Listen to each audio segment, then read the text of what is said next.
It's been a long week, right? Are you ready to wind down? Why not? It's time for the Wine Time Fridays podcast with Shelley and Phil. Neither are sommeliers, but both have a deep passion for life, each other, and of course, delicious wine. And now, here to talk about this week over a glass of wine is Shelley and Phil. It's wine time! Hello and welcome to another episode of Wine Time Fridays with Shelley and Phil on this Friday, January 27th. Why did I not have that in the... There it is. January 27th. Happy Friday, Shelley. Freaking happy Friday. It's wine time. Whoa! Settle down over there. Now you can see how tiny our little window is. So what she's talking about, if you only listen to this on the audio version of this, we have started this January of this year. We have a YouTube channel now. And I wanted to get a few on there before I really started promoting it, but I think we're probably good now. In fact, I went back and did the Apple Cup with Drew and Damon. Mm-hmm. It's not up as of right now, today, the 27th, but it's going to be up very soon because it's actually finished. And so it will be another way if you are like, because we're going to show you the wines like a la Gary Vaynerchuk. Yeah.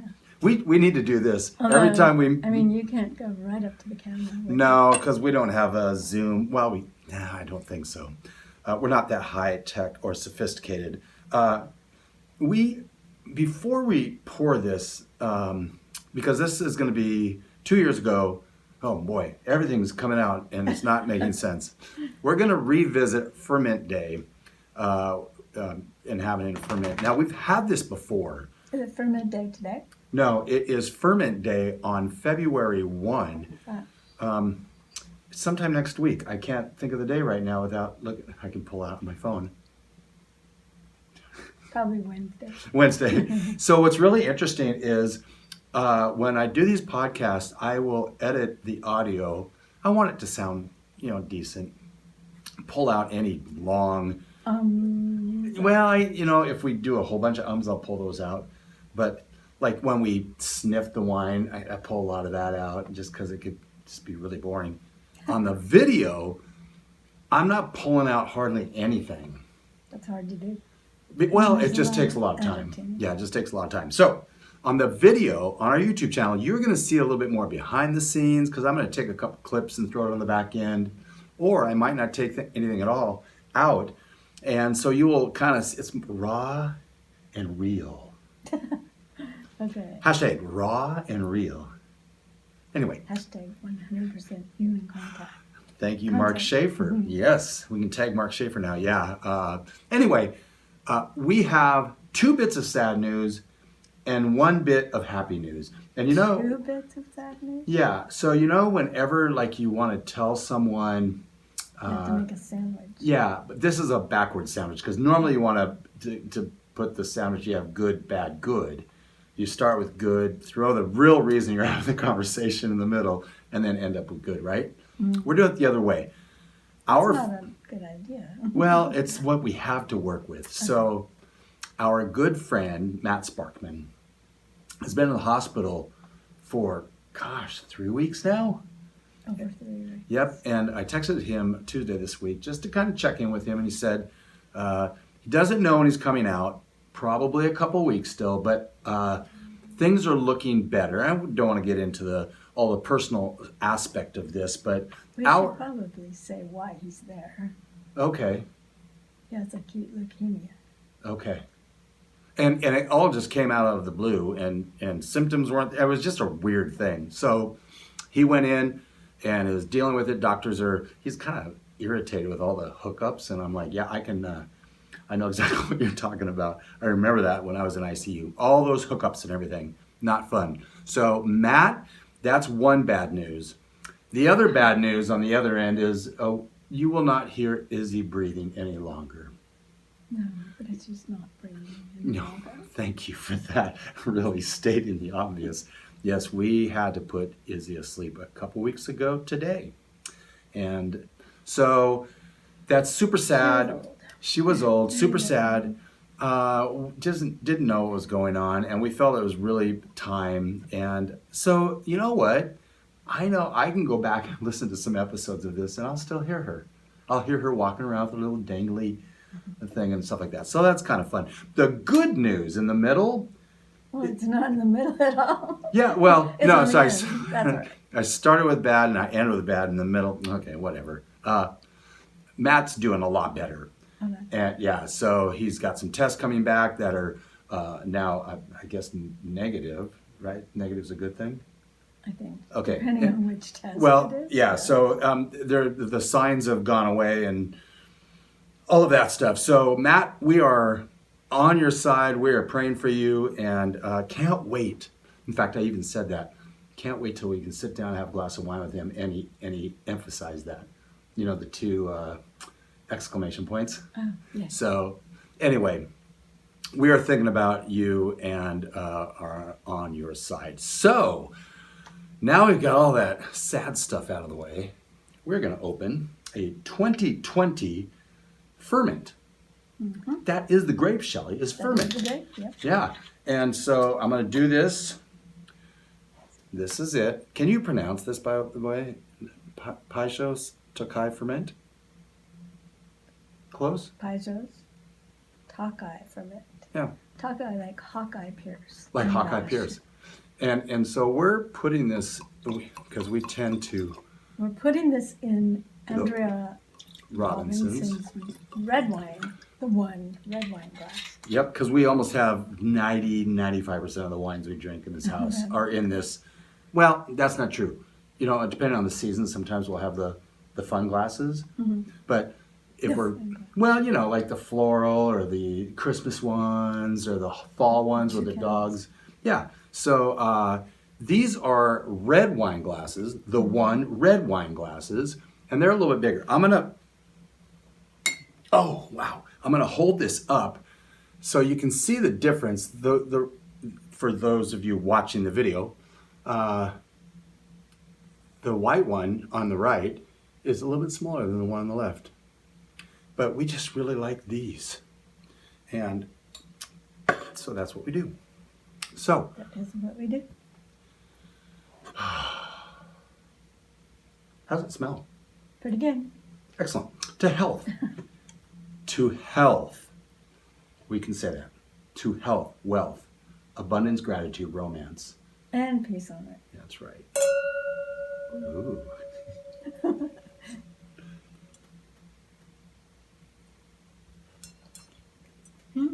That's sweeter than I thought it would be. I wonder what Very the nice, residual though. sugar is on this. I don't think there's a way of telling. It is 11.5% alcohol. Oh, really nice. Yeah, I figured you would like that. This is from Hungary Yeah, in the Tokaj region. that's exactly right. Yep. So the Tokaj region is known for producing Paijzos, which is a sweet wine like Sauvignon, because they have, well, they start out with this ferment as the dry white wine. And then they add what they call berries, Aju berries. So Aju. Aju berries are botrytized, fully botrytized, shriveled grapes, and that means they were hit with the Nova rot. And they get really shrinky dinky and Shrinky dinky. Now that is a formal term. yes, it is. And they have higher sugar and some, botrytis taste. There is something Okay, this that is going well. yeah, it's going real. Hey, by the way, we've had guests on every week so far in 2023, so we had to take a breath. And You couldn't find any gas. I didn't look. So, we are working on the Cole 41. Yeah. Yeah, they want to record at the end of March, so that's good. March. Oh my gosh. Yes, so we are. I know we're already getting there. I didn't find that. Yeah, so I mean, It's this is pretty dry, but there is a sweetness to it. Definitely some green apple and pineapple. I get the pineapple a lot. We got this at a place called Stylus. In Coeur d'Alene. Wine bar, yeah. $35. It's on the north side of the 90. Yeah, there's actually a study that says like people that live on the south only cross over the North I-90 about 7% of the time, or 7 times a year, I guess, something like that. And vice versa, people live north of I-90 only.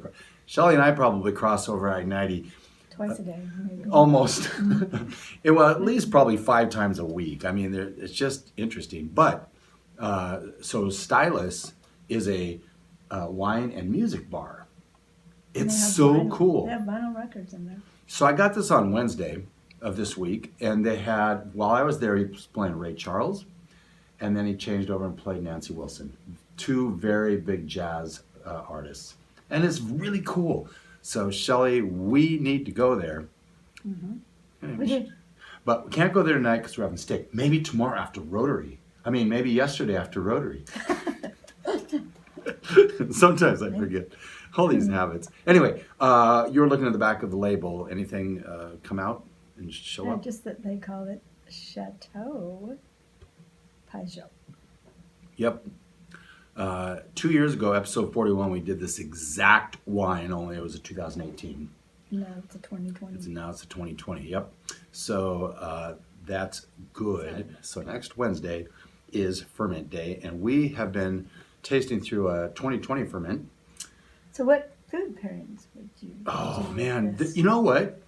To me, it seems like the food that you would pair with a Sauvignon Blanc would be almost identical to this. That seems like it. So They recommend, seafood, spicy yeah, foods, Asian exactly. It foods, says fish. rich desserts, lean fish. dessert. Like a salmon would be a lean fish, I think. No, I don't think so. I think so. A lean fish would be more like a tilapia.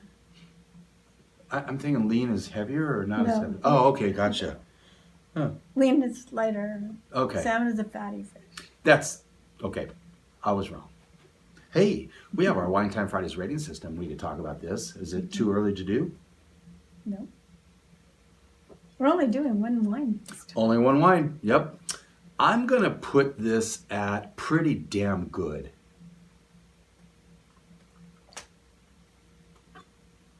I will say pleasant. Really? Well, I'm not liking acidic wines lately. Maybe because it's winter, so it feels like a summer wine. Oh, it It's definitely nice. is summer wine. Yeah. And you would serve it chilled. I Uh-huh. like it. Yeah, it is good. So, What's the price point on this one? 35. Oh, Yep. So 35 up at Stylus.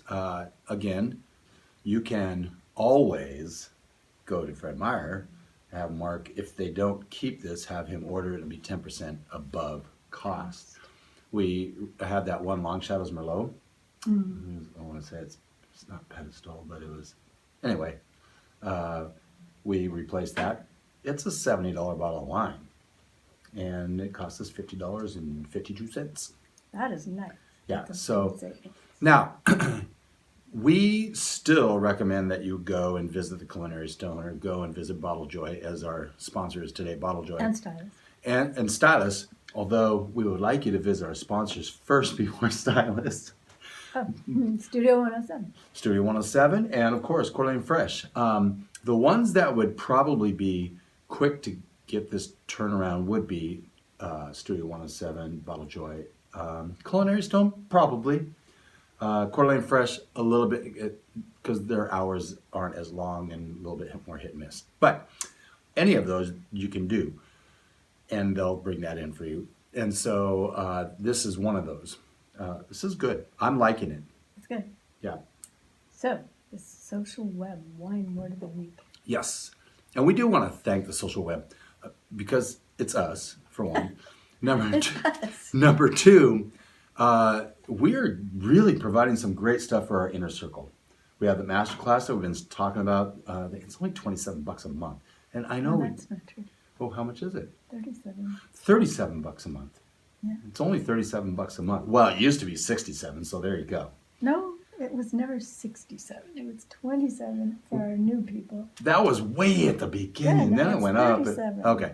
So don't listen to me because clearly I have no idea what's going on. But But we're providing good value. it's really good value. Well, can we just both admit the value is between 100 and 150 bucks a month? Sure. Okay. Because you can do that on the internet. That's right. Because everything's true on the internet. Yes, the social web wine word of the week is Carbonic Maceration.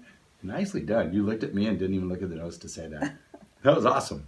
I can remember 2 words in a row, maybe not 3. So carbonic maceration is a form of whole bunch fermentation. So it's the everything, right? Yeah. They pick it when the whole bunches of uncrushed grapes are used in fermentation of red wines. And it's most commonly associated with the Gamay grape out of Beaujolais, although not exclusively. Now, some of the flavors they say are associated with that would be like bubblegum, banana, strawberry. I have no idea. That was off the Decanter website that I got this. But that's kind of interesting. And we're trying to find more and more new words. Leaves? That's a great question. I would imagine there are going to be some leaves in there. A little bit of leaves, maybe. Stems, which of course would add to some tannins. Mm-hmm. This wine tastes like bubblegum. Nope, this one does not. But one on the that's had carbonic maceration would. Some wines Easy to swirl in these glasses. Yeah, look at you can You can swirl swirl away and you'll never dump it out. Well, I've done it Oh. because I get sloppy sometimes with my swirl. But I mean, look, if you're watching on YouTube, look at that. You can swirl the crap out of this wine. Delicious. We're gonna wrap up this episode with some wines that we had this week. Now, you're gonna think that we're alcoholics with this list. It's pretty long, but we have a reason for Are we that. not? No, we're not. The last time we sat down and recorded was almost 2 weeks ago. Yeah. So there's that, okay? And so you want to talk about that while I drink this? Go ahead. Eternal Wine Gratitude Merlot. That was really good. And I like that word gratitude. So. Yeah. Antinori Castella della Sala Bramito Chardonnay. Yep. Clearwater Canyon Estate Syrah. Luma Beberdri Paijzos Mencia Bierzo. Okay. Oh my goodness. That's Paijzos that's a Mencia. Mencia. Yeah, that's a grape too. We are going to do a Mencia. We tried that. I had no idea what that grape was. And then I saw it on another wine text, a different producer. I'm like, we need to do that. It's fun to try new wines, and we really like that Paijzos. Yeah. Okay, We do. off we go. Padrillos Malbec. KB Cuvée de Soleil. All of these were good. Williamson Vineyard Homestead Red Blend. Okay, almost all of these were good. We'll just say that. I think that may have been a bad bottle. I think it was. That's what I think. It may have been a bad bottle. So I don't, because we've had Williamson wines that were pretty good. Yeah. So there you go. Colosi Nero Diavola and a Clay House Syrah. Hey. I guess we're leaving. No. But it's good that comes up because that gives us an idea. We're at 25 minutes. Oh, okay. Yeah. So, and then the Clay House Syrah, yes. Coming up, the wine and pizza blog post is complete, even though I'm going to backdate it to December. You all know about this. 'Cause I'm This telling took you. place in November. Yeah, November and early, mid-December. December 18th was the last place we went to. That was Tito's before we went on the cruise. So I just have to clean it up. That wasn't really part of the birthday. It wasn't. That was a bonus, and I actually put that in there as a bonus because that wasn't a part of it. But that was a lot of fun. Honestly, Tito's is it's one of our go-to places. Decent menu, decent prices, really good wine Good wine selection, right? Because you can go grab something on the shelf. Yeah. And you can take those wines home with you. Yep, You can buy them, exactly. I mean. Exactly. So, and I believe you get a discount if you just buy them and take them home. So, anyway, wine and pizza coming up. National Rosé Day. Now that's in Australia and New Zealand, not anywhere Oh, else. it's summer there. Yeah, and so we like rosé all day, every day, and so we want to make sure that we put that out there. We will have rosé. On February 2nd, that is? That is February 5th. February 5th. Yeah. All right. Then we have International Syrah Day, which is every year on the 16th, so February 16th. So is it every February 16th? Exactly. Okay. Yeah, every year on February 16th. I put the 16th in my notes. But. Okay. And then we have National Global Drink Wine Day, which is basically every day in our house, but it is the 18th to celebrate. You would think they'd have a champagne day on Valentine's Day or some kind of sparkling wine day. Well, that brings up a great segue, Shelley. What is it? Next week we're going to... Wines to pair with Valentine's Day. That's right. And so... You'll be seeing a lot of rosés and rosé sparklers. You know, we have a Moscato, too, we may want to pull out just for kicks and giggles. Or a Sauterne. Oh. We'll see. You may have to do the Sauterne for opening that bottle night, but it's only a half bottle. We already did that for opening that bottle night one time. Yeah, we did, with less people. So before. For those of you on YouTube, you can see her signing. On audio, you can't see her signing at all. Anyway, that's next week. Big thanks to our sponsors today, Bottle Joy and Eternal Wine. And we did have an Eternal Wine. That Gratitude Merlot was freaking awesome. It was fantastic. It's so good, and I am right with you. I love the name Gratitude. They have all sorts of fun names. They do. Discovery and patience and all that stuff. It's a lot of fun. Anyway, with a little bit of knowledge, Shelley, wine becomes a lot less overwhelming. Thank you for listening. Matt, hang in there. Get her done. We need to see you soon. And we will see you next week when we start talking about Valentine's Day and wines to pair with. Have a great weekend. Bye-bye. Thank you for spending part of your day to wind down with Shelley and Phil. Remember, you can listen to any episode of the Wine Time Fridays podcast by visiting winetimefridays.com or wherever you get your podcasts. And join us on our Wine Time Fridays Facebook page, Instagram, or on Twitter, which is @VintageTweets, for daily conversation. Until next week, here's our toast to you, to health, wealth, abundance, gratitude, peace on earth, and of course, romance.